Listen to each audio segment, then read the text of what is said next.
número 22, leitura a partir do versículo de número 17. Você que encontrou diz amém. Amém. Está escrito: o Espírito e a noiva dizem vem, e aquele que ouve diga vem, aquele que tem sede venha, e quem quiser receba de graça da água da vida. Aleluia.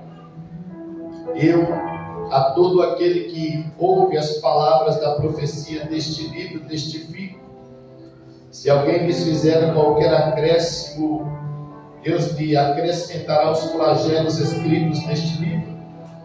E se alguém tirar qualquer coisa das palavras do livro desta profecia, Deus tirará a sua parte da árvore da vida, aleluia, da cidade santa e das coisas que se acham escritas neste livro. Versículo 20, eu leio a parte A e a igreja lê junto comigo a parte B, que está escrito: aquele que dá testemunho destas coisas diz: certamente cedo veio. Amém. Ora vem, Senhor Jesus. Aleluia. Eu vou repetir e a igreja vai responder. Está escrito assim, ó: certamente cedo venho. E a igreja diz: amém. Ora vem, Senhor Jesus. Amém. Ora vem, Senhor Jesus. De novo. Amém. Ora vem, Senhor Jesus. Estamos pela frente, glorificado a Deus. Aleluia. São inúmeras versões, né? Corrigida, atualizada, King James. Né? E dependendo da versão, dá essa divergência. Mas o importante é que a mensagem foi entendida. Queridos, minhas queridas, quando foi me dado o tema, eu rascunhei em cima do tema. Estou com a mensagem aqui, Josué 14. Só que eu vendo a irmã fazendo a apresentação deste teatro, se é que assim nós podemos dizer, que não é? Isso falou algo muito forte no meu coração dentro desse texto aqui. Quando nós olhamos para a Bíblia Sagrada, nós vamos encontrar na Bíblia Sagrada, entre os seus 66 livros, divididos em 39 no Antigo Testamento, 27 no Novo Testamento, nós vamos encontrar aí um compêndio de promessas. Vou repetir isso. A Bíblia, ela é um compêndio de promessas. Aleluia. Os estudiosos mais minuciosos, aqueles que dedicam sua vida no estudo da palavra de Deus, eles chegaram a um número, e eles vão dizer que a Bíblia Sagrada contém 8.100 promessas. Fala para alguém que está do seu lado, fala: tá bom para você ou quer mais?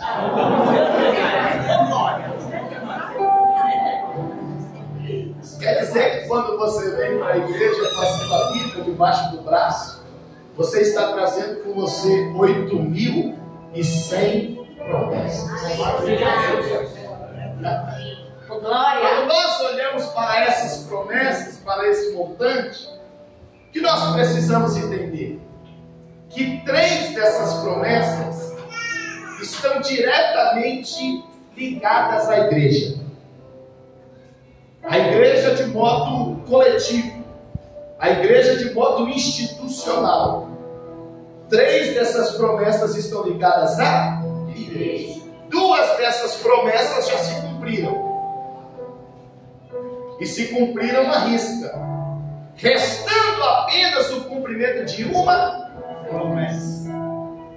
A primeira promessa que se cumpre, ela diz respeito à edificação da igreja. Se nós abrirmos as nossas Bíblias, pastora Priscila, lá em Mateus capítulo 16, você vai encontrar Jesus numa região chamada Cesareia de Filipos. E ali Jesus, estando no momento a sós com seus discípulos, ele vai fazer aos seus discípulos uma pergunta. E a pergunta de Jesus é: o que dizem dos homens ser o Filho de Deus. E alguns dos discípulos vão se direcionar a Jesus e vão dizer: mestre, uns dizem que tu és Elias, outros vão dizer que tu és Jeremias, outros vão dizer que tu és alguns dos profetas. Repare que eles estão transmitindo para Jesus o relatório da multidão. Repete comigo, fala: o relatório da multidão. Relatório da multidão. E perceba que o relatório da multidão, ele nunca é exato.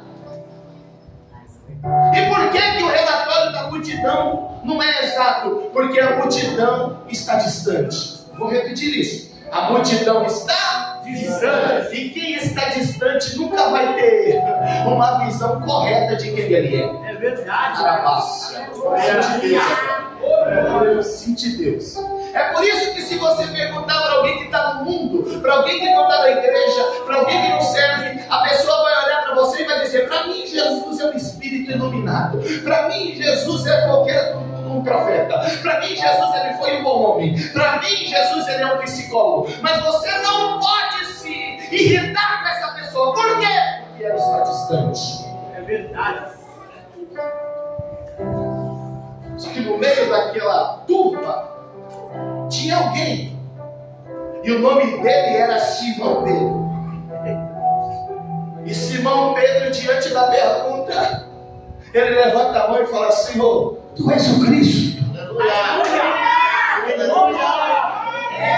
Filho do Deus.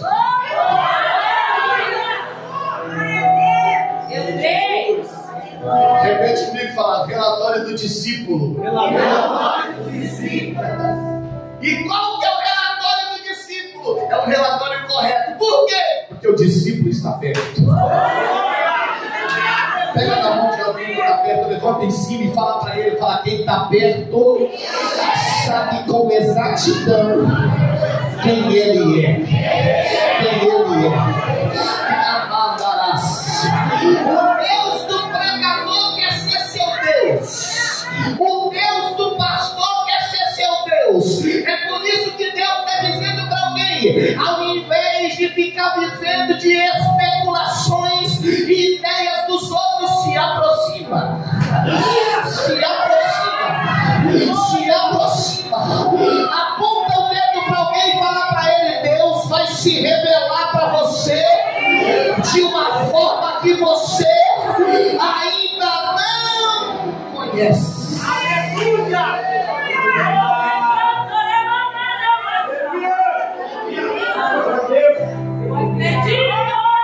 Tu és o Cristo. Jesus olha para ele e fala: e eu vou dizer para você que tu és Pedro. Que tu és Pedro. Uma coisa é conhecendo quem ele é, que eu sei quem eu realmente sou. Vendo uma coisa para uma pedra bruta, ela não tem objetivo nenhum, ela não tem valor nenhum, ela não tem significado nenhum, até ela se deparar com o lapidador. E quando o lapidador se depara com a pedra bruta, ele tira propriedades que ela nem sabia que ela tinha. Fala para alguém que está do seu lado, fala: tem alguém dentro de você que nem você mesmo conhece. Mas Deus está dizendo: depois dessa revelação, eu vou trazer para fora aquilo que está do lado de dentro.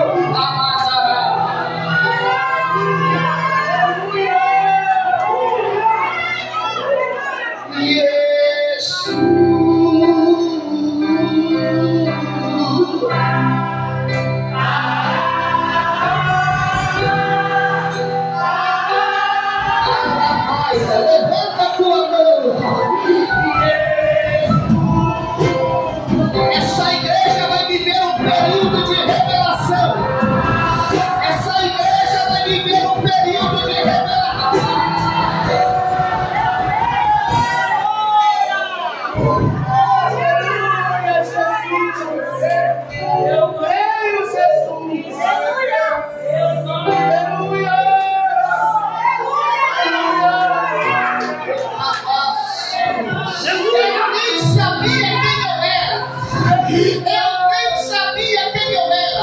Entrei na presença, eu era água, não tinha cheiro, não tinha cor, não tinha sabor, mas Ele me encontrou e me deu cheiro, me deu cor e me deu sabor. Você entrou aqui dentro, nem sabia quem você era, mas Ele te trouxe para perto e revelou o propósito dele. É por isso que Ele está dizendo: eu te fiz para essa obra, para cumprir.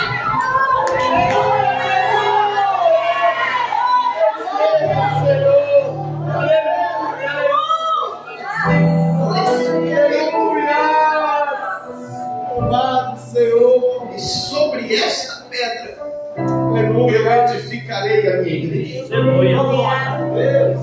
Alguns de forma errônea vão interpretar esse versículo de forma equivocada, porque vão achar que a pedra a quem Jesus estava se referindo era o próprio Pedro. Mas quando nós olhamos nos originais, porque a Bíblia não foi escrita em português, irmãos, o Novo Testamento é escrito em grego, e na linguagem do grego a gente entende melhor. Jesus vai olhar para Pedro e vai dizer: Pedro, tu és Petros, e sobre esta pedra edificarei a minha igreja.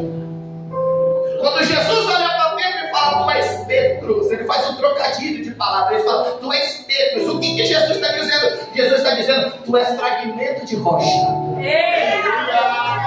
Aleluia! Aleluia! Mas sobre esta pedra, ele está dizendo: sobre a rocha completa, eu vou edificar a minha igreja.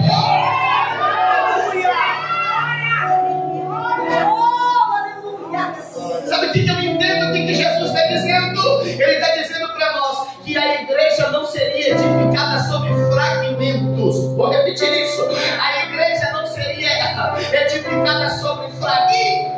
Quando nós olhamos em Mateus capítulo 7, a gente entende, porque Jesus vai dizer que existem duas formas de se edificar: sobre a areia ou sobre a rocha. Sobre a areia ou sobre a rocha. Quando Jesus está dizendo que a igreja não vai ser edificada sobre fragmentos, ele está dizendo: a igreja não vai ser edificada sobre areia, a igreja não vai ser edificada sobre.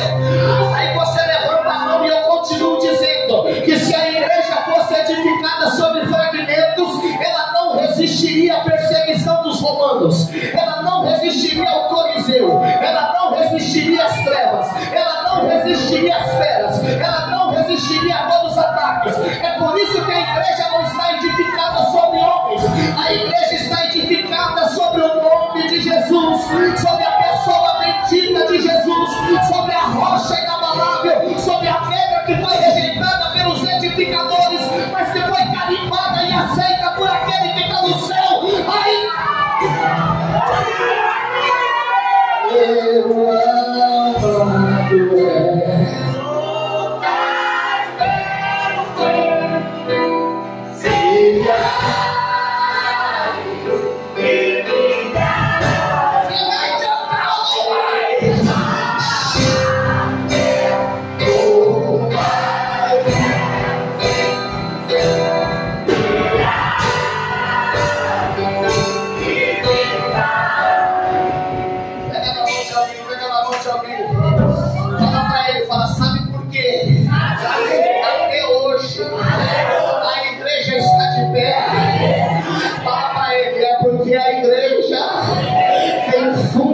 eu tem fundamento, amandarás,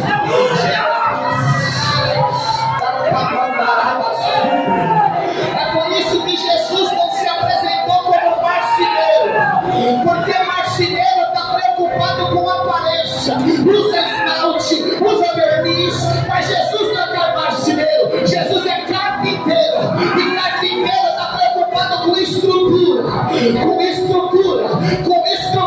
à medida que você levanta a mão, eu te entrego essa revelação, porque Deus está dizendo: alguém está na arquibancada da tua vida dizendo: desmorona, desmorona, desmorona, e Deus está dizendo: Priscila, tu tem fundamento, Sérgio, tu tem fundamento, Marcelo, tu tem fundamento, pode o vento soprar, pode a tempestade se levantar,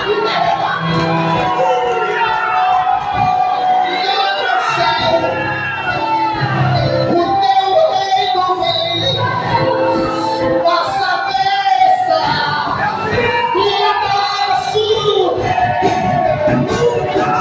E Senhor!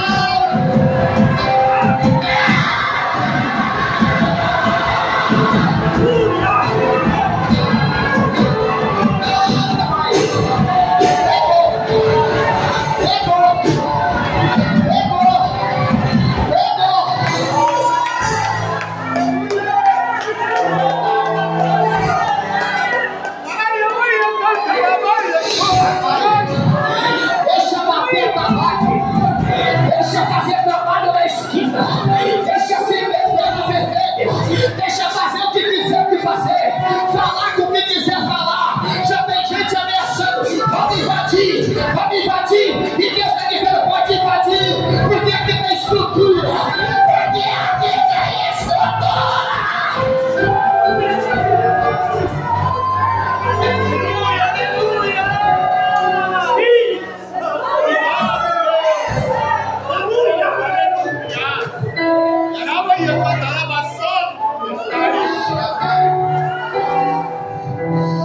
Você pega na mão de alguém e fala para ele: a igreja tem fundamento.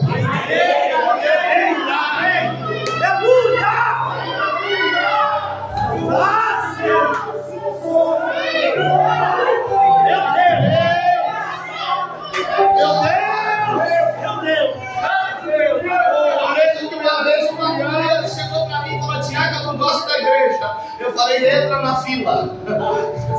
Falei: pode entrar na fila que você não é o único, né? Porque a igreja, ela tem fundamento para resistir aos ataques. A promessa sobre a edificação, ela é cumprida. E é cumprida à risca. Aleluia. A segunda promessa que é cumprida diz respeito à inauguração. Porque tudo aquilo que é edificado um dia vai ser inaugurado. Aleluia. Toda vez que eu venho aqui, Deus me dá essa direção.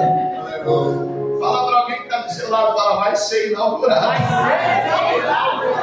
Queira o inferno ou não queira o inferno, vai ser inaugurado. Em nome de Jesus. E aonde nós encontramos a inauguração da igreja? Nós encontramos a inauguração em Atos capítulo 2, a partir do versículo 1. E quando nós olhamos para aquilo ali, nós ficamos surpreendidos. Por quê? Porque 120 pessoas estão reunidas no mesmo lugar, todos assentados no mesmo propósito de oração. E o texto vai dizer que de repente,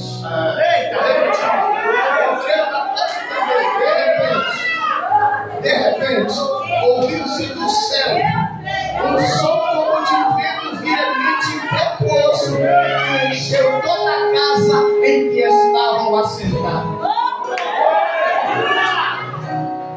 Fala para alguém aí, falou: vontade de ouvir esse vento aqui dentro.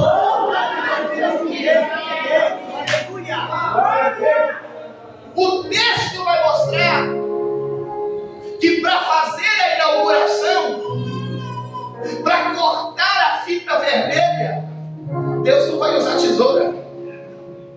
Olha que impressionante isso. Fala para alguém, fala: na inauguração da igreja, para cortar a fita vermelha, Deus não usou tesoura.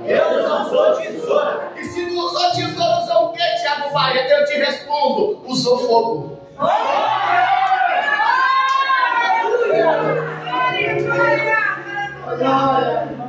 Porque o texto vai dizer que foram vistas línguas repartidas como que de fogo, as quais pousaram sobre cada um deles. E arabandarácia.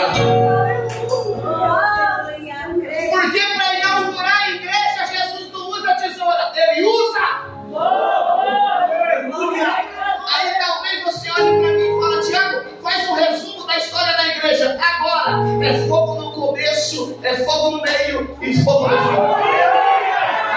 Aí talvez você olhe para mim e fala: mas eu não gosto de fogo. Eu falo: então você está no lugar errado, porque aqui dentro só tem aqueles que gostam.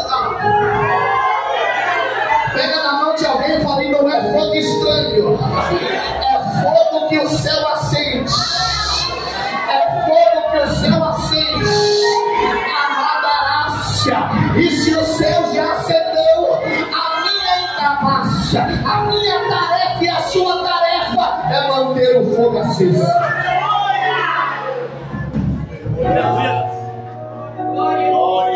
Inaugura com fogo aquilo que foi edificado. E aí nós entendemos que dessas duas promessas, a primeira diz respeito à sua edificação e a segunda diz respeito à sua inauguração. Mas ainda resta uma promessa. E quando nós olhamos para isso, nosso coração se alegra. Porque a terceira promessa, aquela que falta ser cumprida, diz respeito à sua redenção. Se eu fosse colocar a mensagem top, eu faria assim: edificação, inauguração e redenção. Aleluia! Quando nós olhamos o Evangelho de João, nós vamos encontrar uma divisão didática muito simples de se entender. De 1 a 13 é Jesus, de 1 a 12 é Jesus com a multidão. Jesus no ministério público. A partir do capítulo de número 13 para frente, Jesus se volta para os seus discípulos. E Jesus começa a falar a respeito da sua volta para o Pai. Olha isso, meu Deus, eu vou repetir isso. Ele começa a falar sobre a sua volta para o Pai. E quando ele começa a dizer isso, pastor Sérgio, os discípulos começam a ficar tristes no seu coração. Porque estavam acostumados a estar com ele. Ou seja, eles estavam entendendo, pastora Priscila, que aqueles eram os últimos momentos. E Jesus, vendo o coração dos discípulos, no capítulo de número 14, ele toma a palavra e fala para os discípulos: não se turbe o vosso coração. Aleluia! Crede em Deus, crede também em mim. A casa de meu pai tem muitas.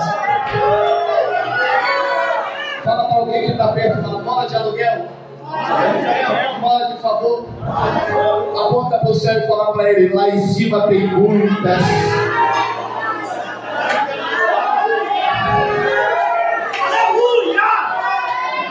E se não fosse assim, eu não teria dito: vou preparar-vos lugar. E se eu for e vos preparar lugar, eu virei outra vez, para que onde eu estiver, vós estejais. Aleluia! Eu creio, meu Deus! Aleluia! Fala para alguém, fala: ele prometeu voltar. Em Números 23:19 vai dizer que ele não é homem para mentir, nem filho do homem para se arrepender. Se ele prometeu, ele cumpre aquilo que ele prometeu. Ei! Quando nós olhamos para isso, nós nos lembramos do hino da harpa 401, se eu não me engano, que diz assim: que tudo nos mostra que Cristo já.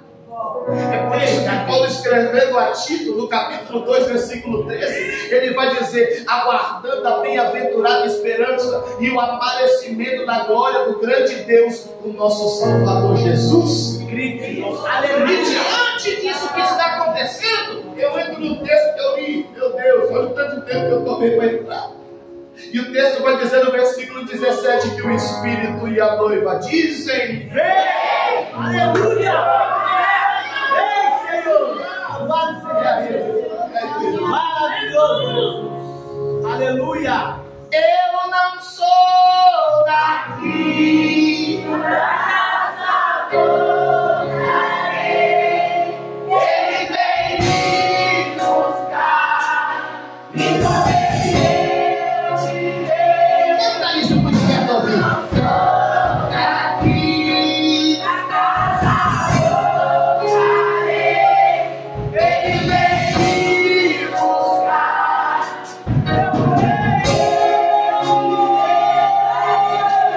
Levanta a tua mão em cima para o inferno ver você cantando.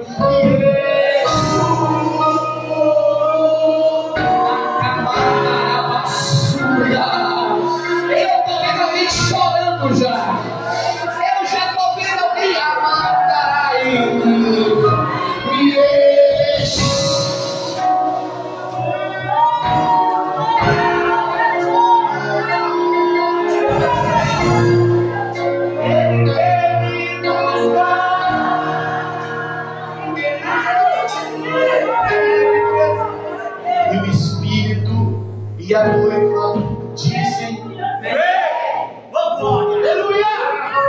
E o texto continua dizendo que todo aquele que ouve também diz. Me chama a atenção que após 2000 anos, distante da corte celestial, o primeiro a clamar pela volta de Cristo na parousia é o próprio Espírito Santo. O Espírito Santo é o primeiro a dizer: vem. A noiva vendo o Espírito clamar: vem, porque ele está no seu cerne. Ela também não se contém, ela também diz: vem. Glória, aleluia. E aqueles que ouvem a noiva e o Espírito clamando: vem, não se contêm e também clamam: vem.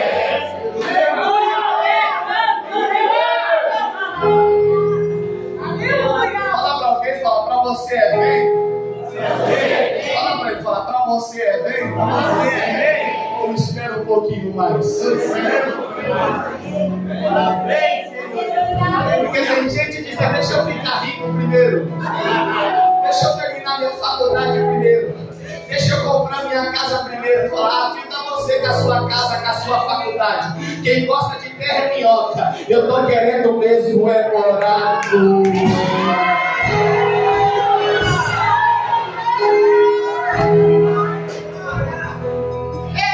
De modo que o que nós vemos aqui prefigura uma cerimônia de casamento.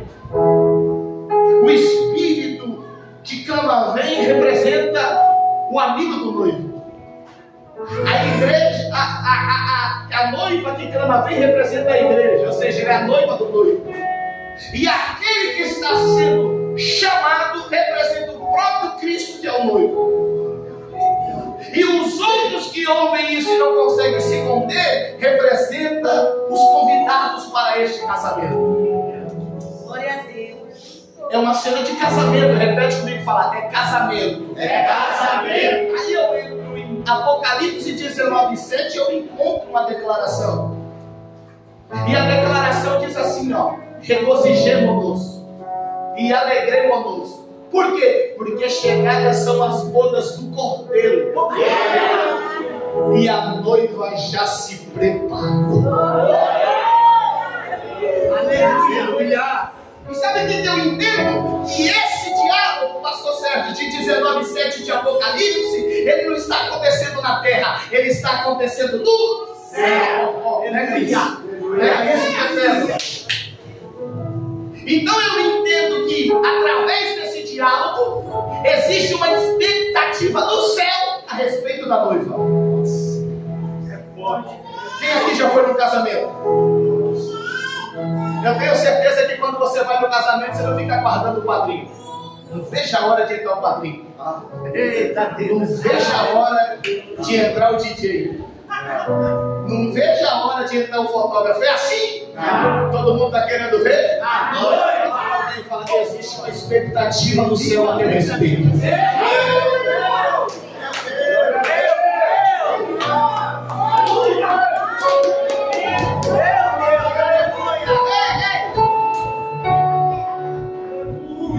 No céu a mensagem é essa entre os seres celestiais. Ele se entregou no madeiro, sofreu o que teve que sofrer. Ela deve ser muito valorosa. Ela deve ser muito virtuosa. Como será a noiva? E diante dessa expectativa que se apresenta no capítulo 19, versículo 7, uma questão nos surge. Será que estamos nos preparando?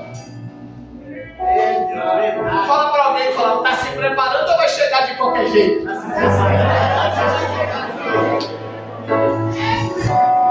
Já pensou? Todo mundo posicionado, fotógrafo posicionado, convidados posicionados, e de repente a noiva entra de qualquer jeito, descabelada, com a roupa suja, sem sapato, o salto quebrado. Já pensou? Fala para alguém, fala: que desastre. Fala para alguém, pega na mão dele e fala: para não ter desastre na eternidade, se prepara. Se prepara. Se prepara. Se prepara. Se prepara. Se prepara. Levanta a tua mão e se cima. Levanta a tua mão em cima.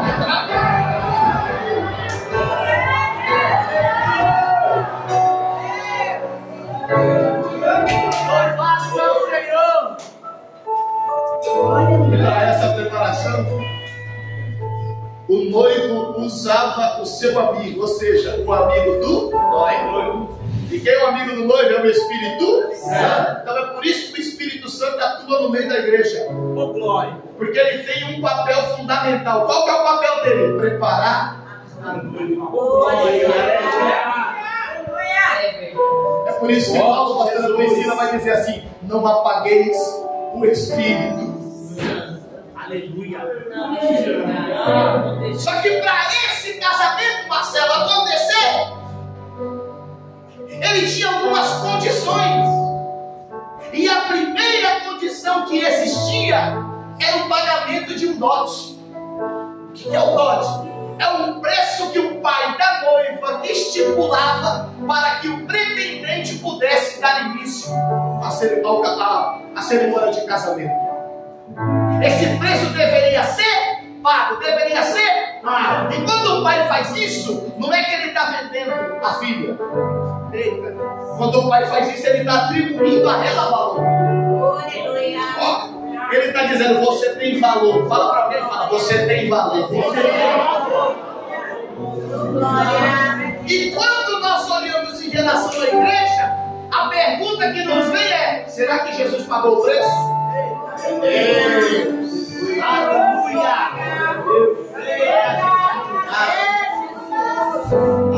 É verdade, Pai. Porque ele só pode chamar a igreja de minha se ele tiver pagado tudo. Aí 1 Pedro, capítulo 1, versículo 18 e 19, entra na história dizendo que ele não comprou a gente com ouro, com prata, com pedras preciosas da nossa maneira de viver, que por tradição recebemos dos nossos pais, mas com precioso sangue. Mas com precioso sangue. Fala para alguém que está do seu lado, fala: a moeda que foi usada para te comprar não desvaloriza. Não desvaloriza. Não desvaloriza. O dólar cai, os dólares sobem, o real perde valor, o euro perde valor, mas o sangue da eternidade continua tendo o mesmo valor. Ele te paga.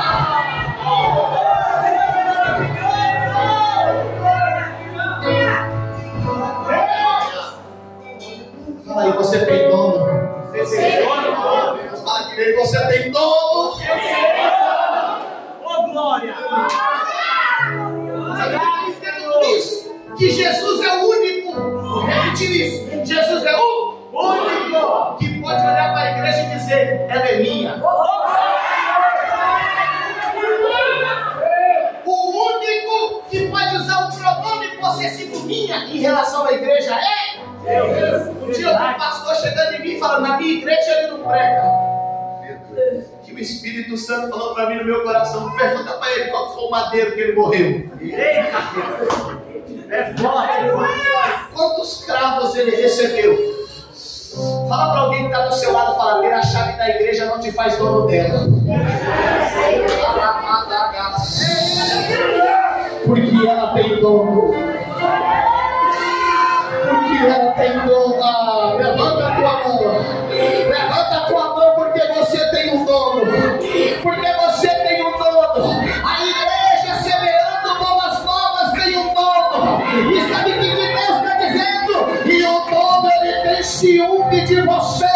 E ele está de amandará-se.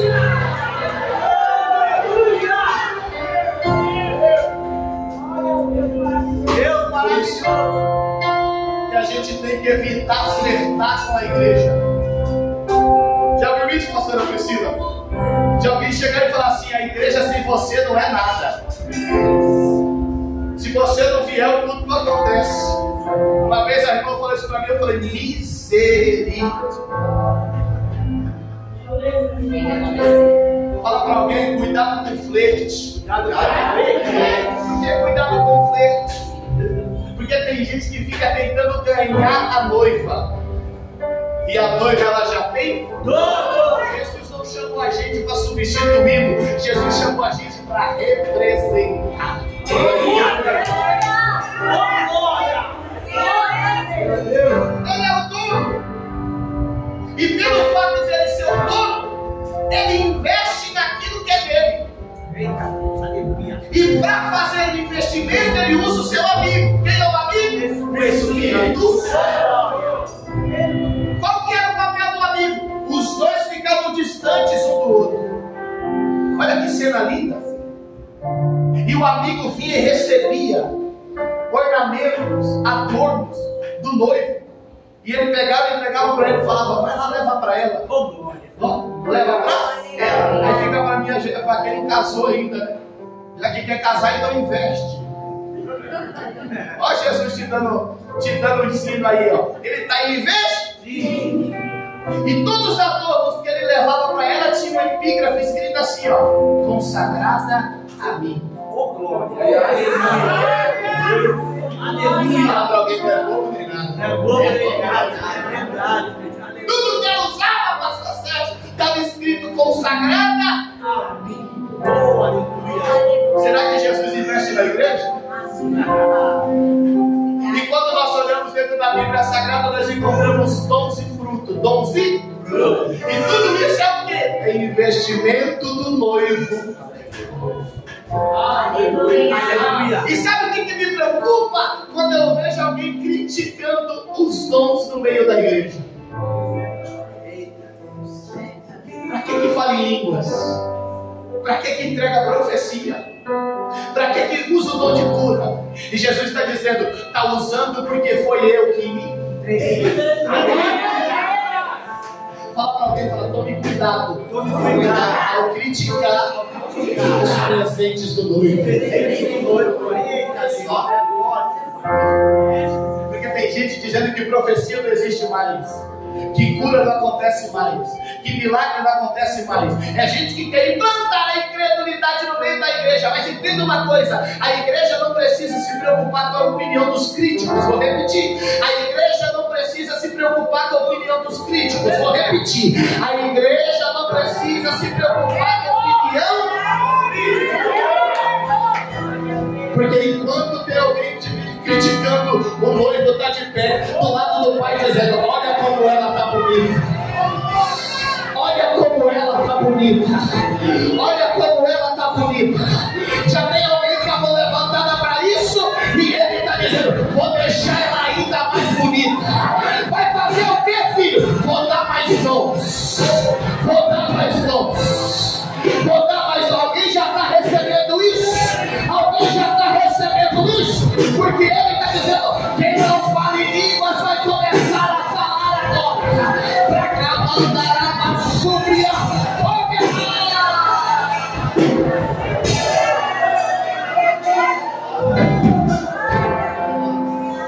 Enche esse ambiente.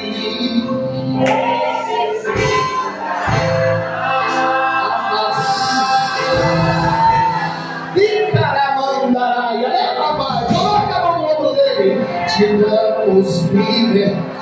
Vai começar a distribuir os dons, vai começar a distribuir os adornos.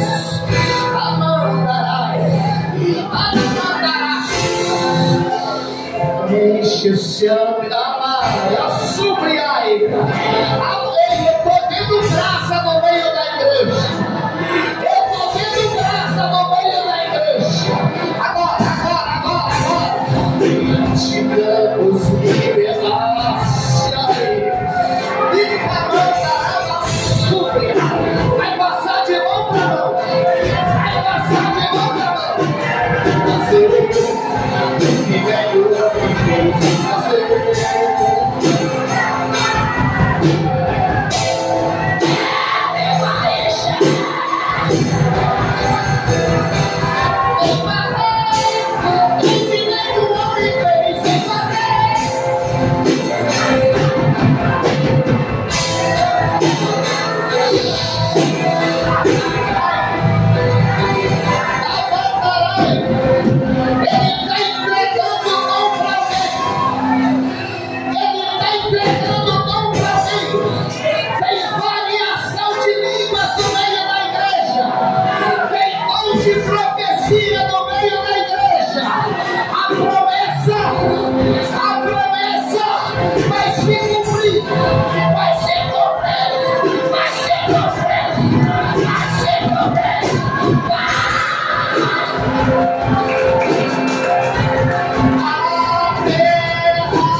Se tu soubesse o valor que teu abraço tem, aleluia! Tu ia entender, porque muitas das vezes eu falo do teu coração, abraça.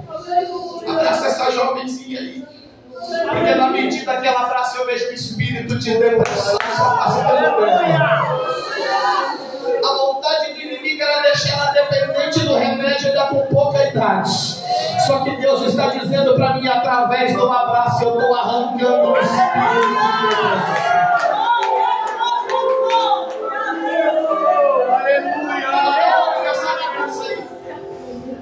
Vem aqui os pais, traz ele aqui.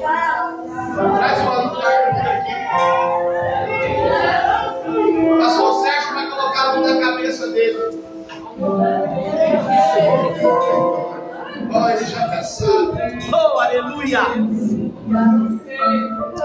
Arthur é uma bênção, pai. É uma bênção. Salmo 127 diz que os filhos são herança do Senhor. Arthur não é seu. Arthur não é dela. Sabe o que vocês estão preparando? Vocês estão preparando Arthur como uma flecha para atingir um alvo. Oh, aleluia!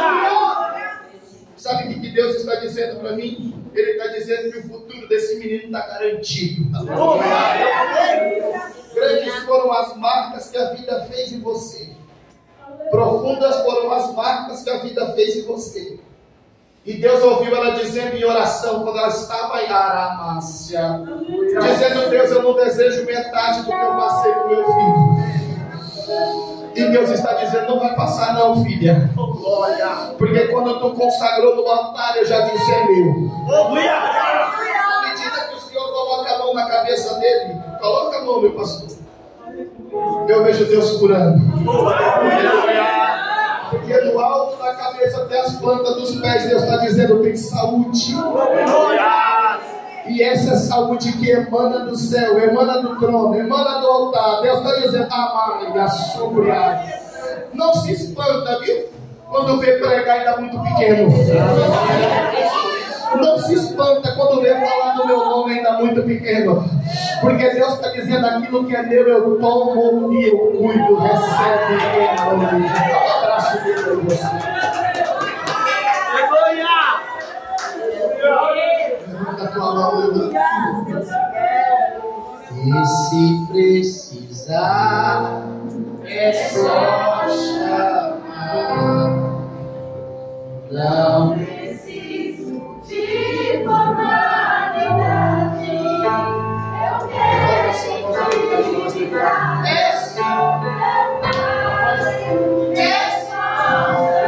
Canta isso, me ajuda a cantar. levanta a sua mão.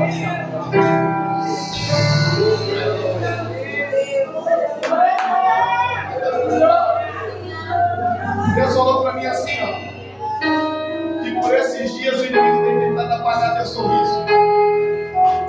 Deus está dizendo para mim assim, ó, que tudo aquilo que o inimigo tem tentado contra a sua vida só tem anunciado a grandeza daquilo que eu já tenho preparado. Aleluia.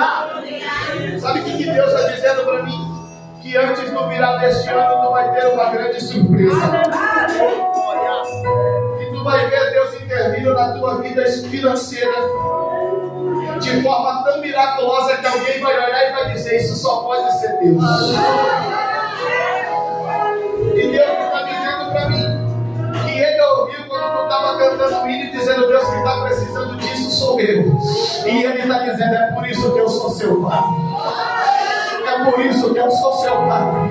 E é por isso que hoje eu seguro na tua mão e te digo: filha, tu és minha. Levanta a tua mão. Levanta as tuas mãos. Repete comigo e fala: Senhor Jesus, eu recebo essa palavra. Aplauda o nome santo.